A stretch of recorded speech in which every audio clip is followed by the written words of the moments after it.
Greetings to all of you, wherever you may be listening to this podcast. My name is Mark, and thank you for tuning in.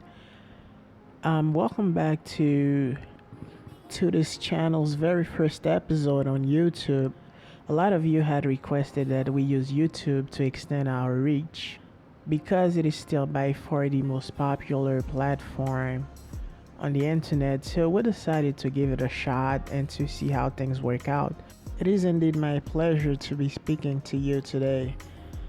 So, today, the governor of the state of New York has declared a state of emergency over the new Omicron variant.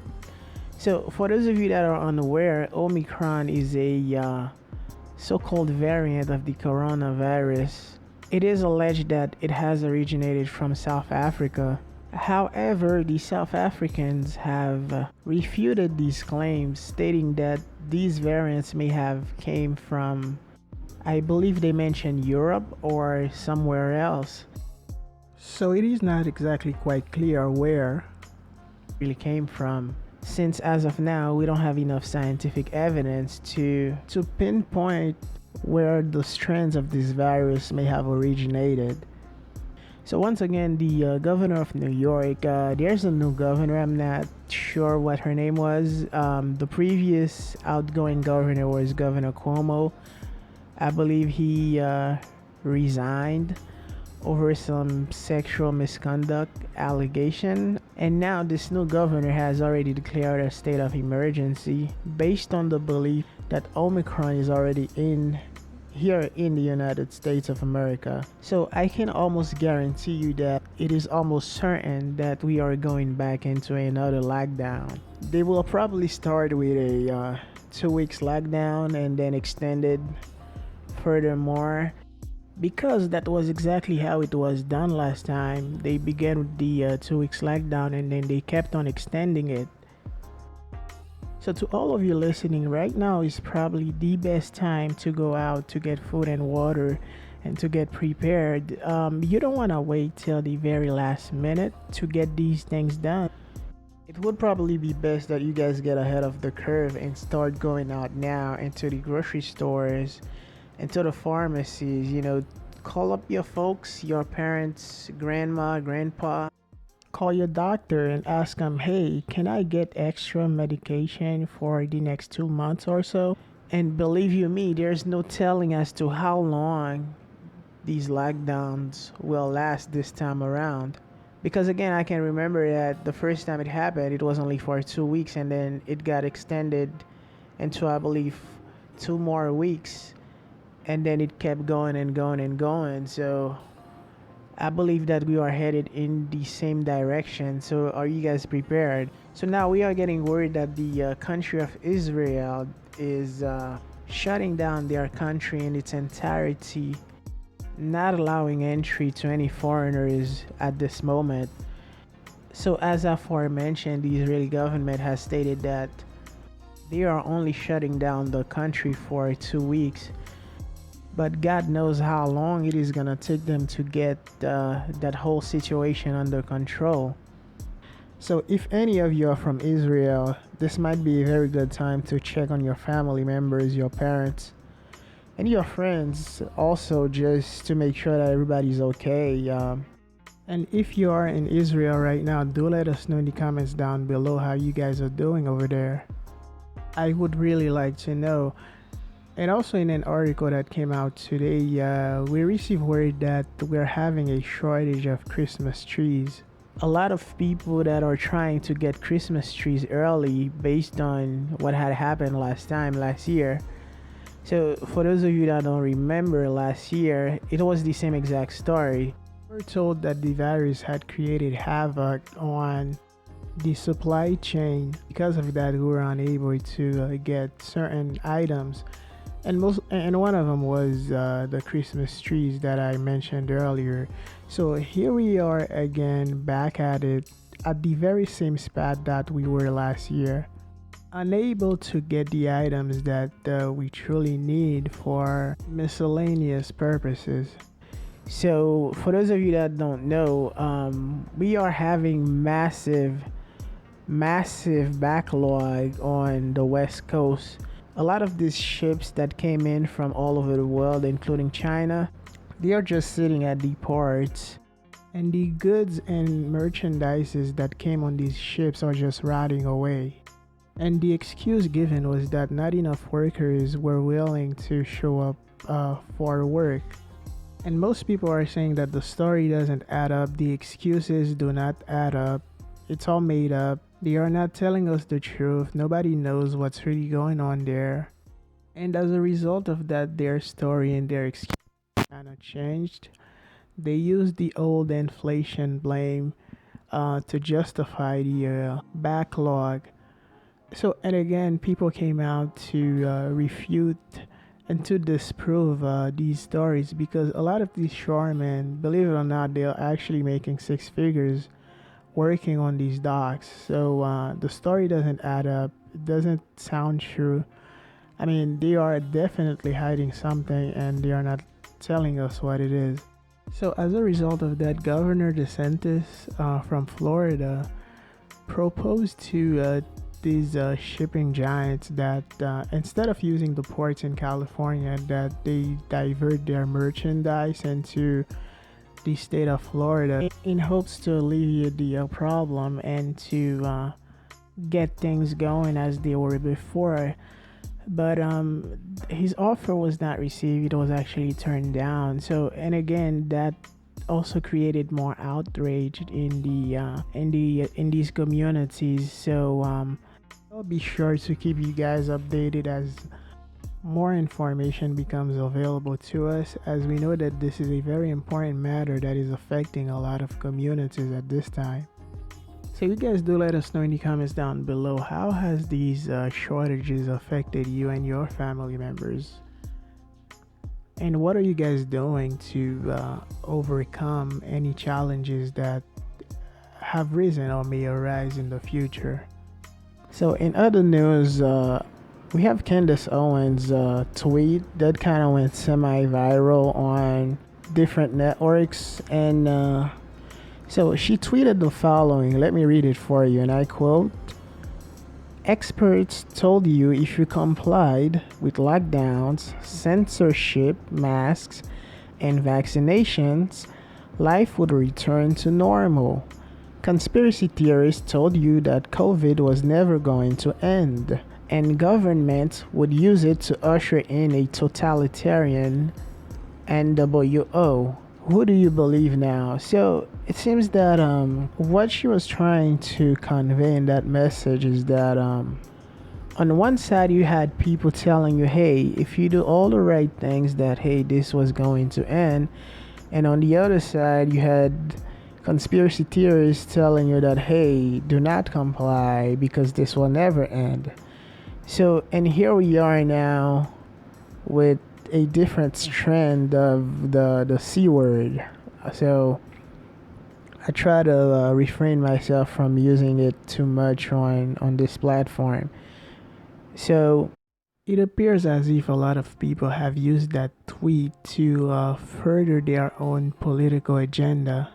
I'm not going to name names, but I encourage all of you to do some research. It's not going to take a long time for you to figure out what exactly I was talking about. But I think a lot of people in this world will use any opportunity to get their agenda across. What do you guys think of that tweet?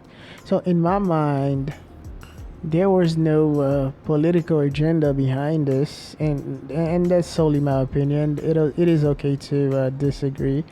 I am not in favor of one side over the other at this point. So so I encourage you to do the exact same, because this country is coming into a position where the lifestyle that we were accustomed to is probably going away in some way or form. So I don't think there's any winners if that's the case. And to me, winning is doing the right thing. Winning is helping each other. Winning is not putting nobody else down. So I think at this point it is imperative that we all come together to fix our problems, not the opposite, because doing the opposite is not gonna solve any of our problems.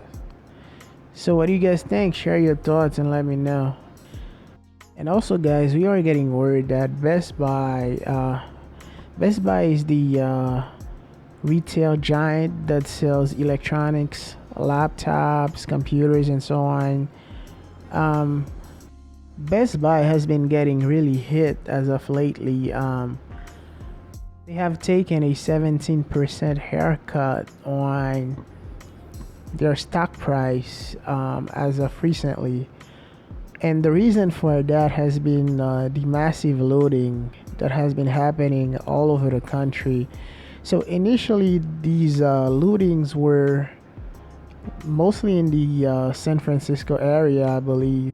Now we've been told that these lootings have progressed into other parts of the country. So what is happening is that a lot of people have gathered up into flash mobs, and they have created a scheme in which they would go into the stores, they would steal all sorts of things, you name it, laptop, iPhones, cell phones, and so on. And what would happen is that they would take that stolen merchandise and put it on eBay or Amazon, and they would sell it back to an unsuspecting customer. So now, what a lot of people haven't realized is that a lot of these devices have, I believe, a serial number or a code that is attached to it. So oftentimes, if it is stolen, the manufacturer or the retailer has the ability to put in a lock onto those devices, right? So the issue now is, after they've sold them on the black market or on the internet, so now the person who has, let's say, bought these devices, usually at a discounted price, and the unsuspecting customer who had bought it online will literally find out after the fact that they are in possession of a stolen good. So Ryan, Susie, or Sally will take his new phone that he just purchased online and take it to, let's say, T-Mobile or AT&T or Verizon. And when they try to activate that phone, they will get a block of sorts, not allowing them to follow through with the transaction. So not only they are getting ripped off on the front end, but that device also is practically useless at that point. So these thieves are essentially double dipping in on the action. So they hit not only Best Buy, and then they also hit the average Joe in their communities. So, and now, to make matters a lot worse than they are, a lot of these stores have in place a no chase policy. For those of you that don't know, a no chase policy is a policy in which the store owner is not allowed to, or the store employees or owners or whoever is in charge are not allowed to chase anybody that steals from them at any point of time. So they would usually resort to calling law enforcement and not take matters up into their own hands. So I do believe that is a very bad way, a terrible way of actually running a business. And I'm pretty sure that they know better than I do, since Best Buy has the financial power and the brain power to hire intelligent people to make these decisions for them. But I do feel that there should be some safety measures put into place to at least make sure that these things do not happen, or maybe they do not happen as often, or put in place some form of deterrent that may disincentivize these actual thieves from coming into these stores to steal. Like, I know in New York, there's a lot of store owners that have resorted to buying these big metal, almost bulletproof like boxes in which they would put in valuable items. So let's say if a customer walk into that store and they would want to look at a specific item. So what you would have to do is to call the store manager or store employee. They would have a key in which they use to unlock that said glass box. And while you're inspecting the merchandise, the store clerk or manager would stay by your side to usher their supply. So if you do decide to purchase the item, then they would then walk you towards the cash register.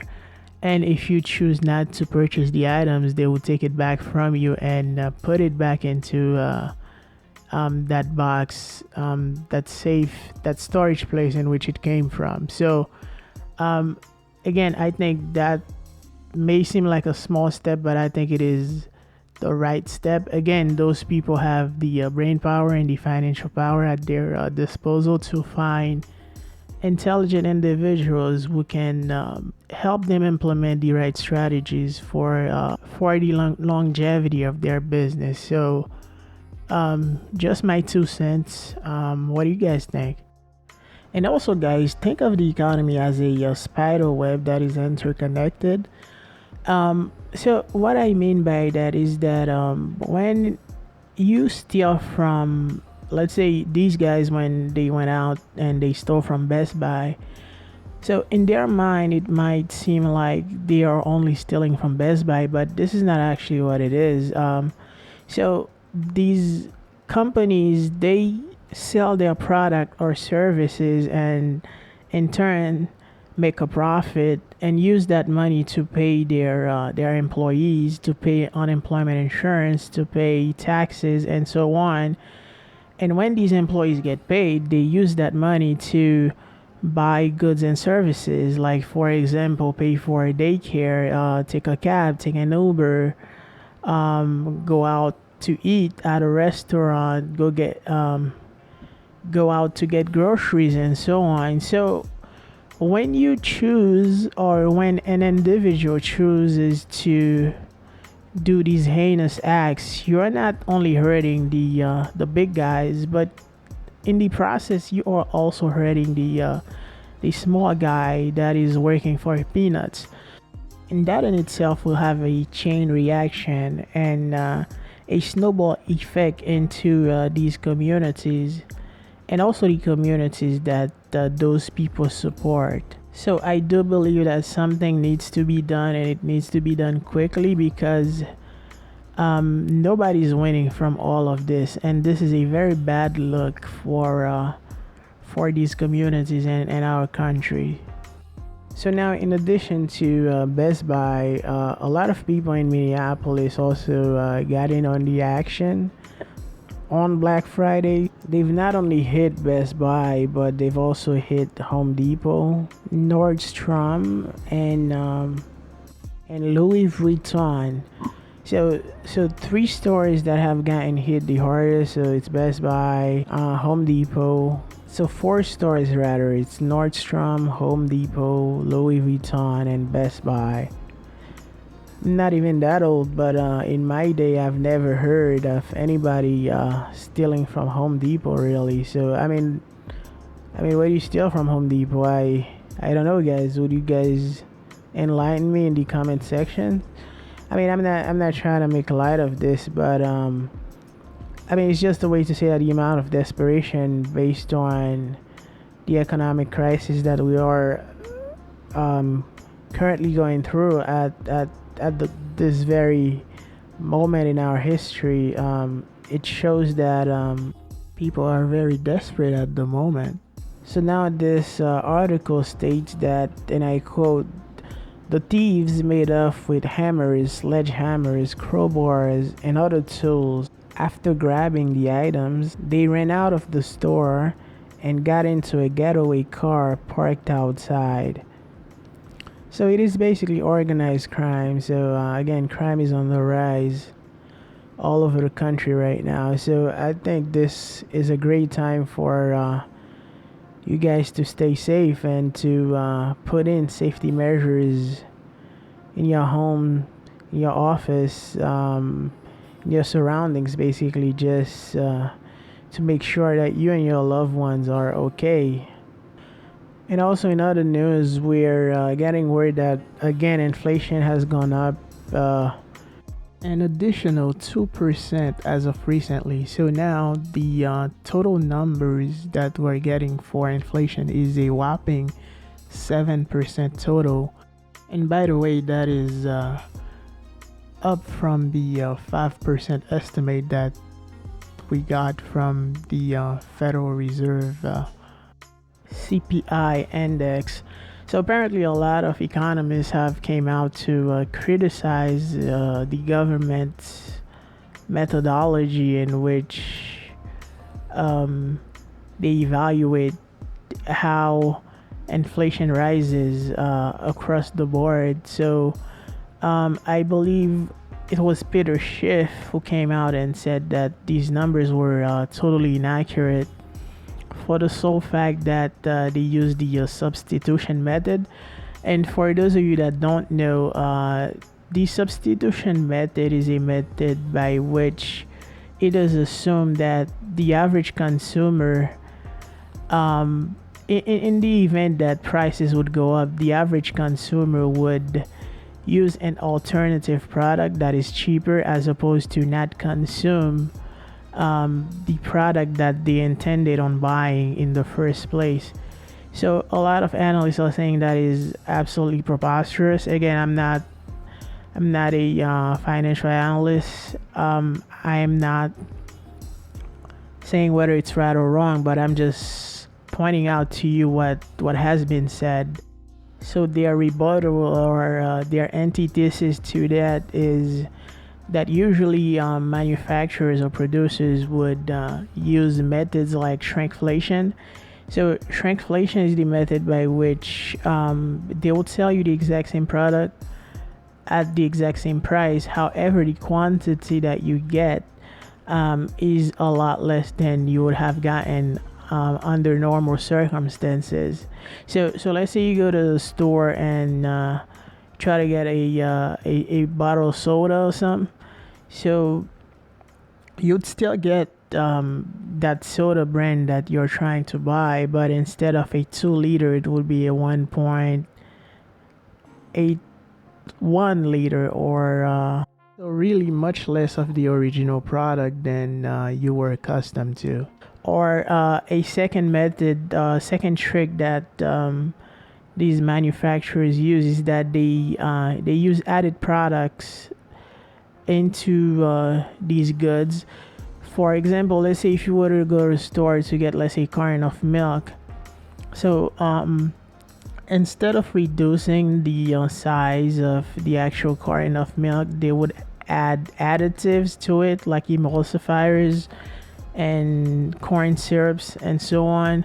So they would add cheap additives, but sell you the same exact quantity, but the actual product that you're getting, the actual milk in that instance that you're getting, would be a lot less. So now we're also getting word that the Turkish president has indirectly stated that he would probably no longer defending the Turkish lira.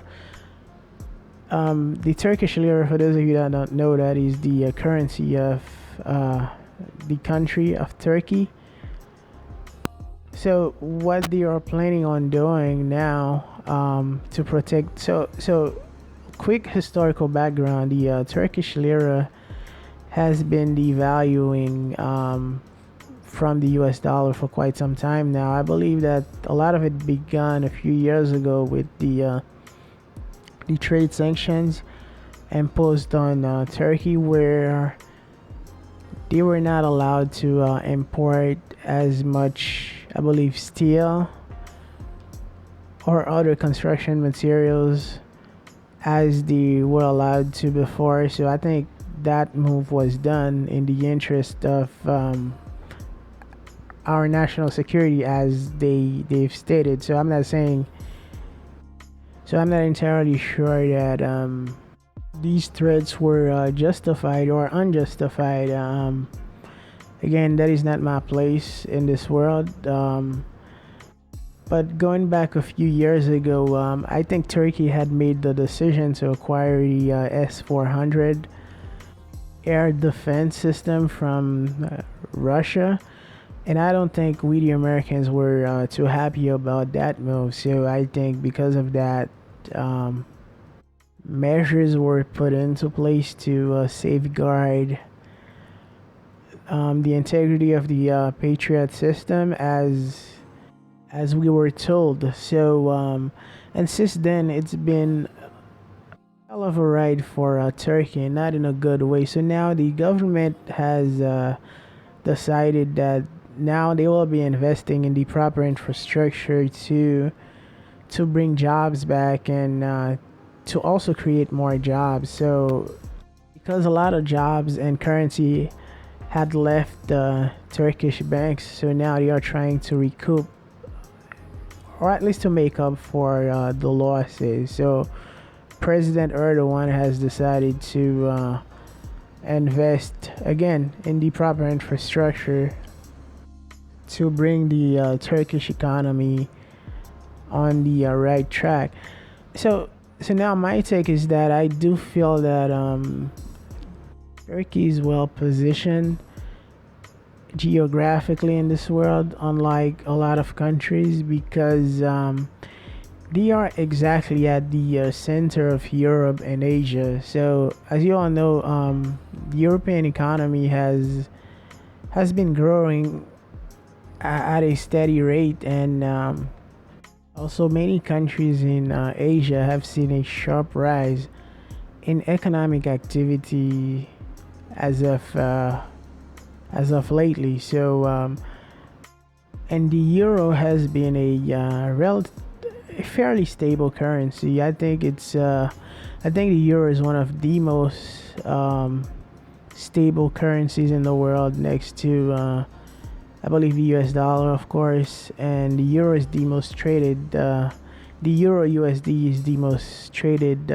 currency pair on the forex markets. So I think my forex guys would probably be able to tell you more about this. So I mean, I do think they have a shot at doing it and getting it done. But as we all know in politics,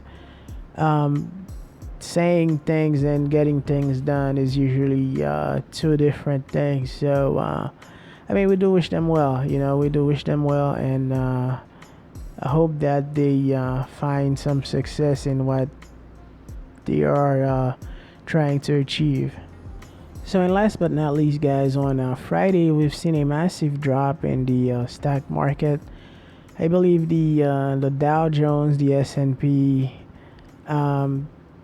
they fell quite substantially from their previous highs. And many analysts have come out to say that that drop was due to a massive sell-off in the market. So, I mean, it is still quite early to, I would say, make a determination, since on Black Friday the markets will only open, I believe, from opening bell to like maybe 1 o'clock. So it's only a few hours of trading, really. So what I felt happened was that a lot of people, knowing that we're trying to close their positions, especially in the options market, I believe. So I think because of that, we've seen quite a drastic and sharp drop in the markets. So nobody wanted to be left holding the bag, especially during the after hours trading market. So before, especially around the night hours before the market opened, so that's when the drop actually started. I think the SPY got a at least a $10 drop on from that previous high that we had, but we are still ways off from the previous panic area that we've had since the last market drop that we had, I believe, last year from the situation. So again, I think it's still too early to say that hey, a crash is coming or a bear market is approaching. I do feel that these coming lockdowns will have some kind of an effect over the overall health of the capital markets as a whole. And also, I do think Bitcoin also took a massive hit. Bitcoin had dropped from 60,000, and at the time of the recording of this podcast, is now trading around the 54, 55,000 ish. So I mean that is quite a drop, but again that is not unusual for cryptocurrencies. So I'm not gonna make it sound like it's the end of the world as a lot of these guys on YouTube do. So I mean it is quite common for cryptocurrencies to go up and down quite substantially. So I would not be surprised that